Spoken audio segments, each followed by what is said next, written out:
ایک مرتبہ صحابہ کرام رضوان اللہ علیہم اجمعین نے رسول اللہ صلی اللہ علیہ وسلم سے عجیب و غریب سوال کیا اور یہ کہا کہ حضرت بخیلی کی وجہ سے جیب سے مال نہیں نکلتا اور غفلت کی وجہ سے تہجد نہیں پڑھی جاتی اور موت کے ڈر کی وجہ سے اللہ کے راستے بھی نہیں جا سکتے ہم، تو ہم کیا کریں؟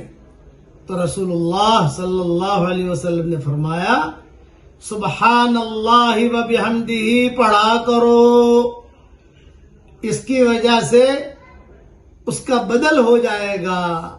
اور دوسری روایت میں یہ ہے کہ اللہ کا کوئی بھی ذکر کیا کرو، درود شریف پڑھو، استغفار کرو، سبحان اللہ الحمدللہ پڑھو، اس لیے یہ بہت آسان وظیفہ حضور صلی اللہ علیہ وسلم نے ہمارے لیے کر دیا ہے، اس لیے اللہ کا ذکر بہت کرو۔ یہ روایتیں کئی کتابوں میں موجود ہیں۔ اللہ تعالی ہم سب کو ذکر کرنے کی توفیق عطا فرمائے، آمین۔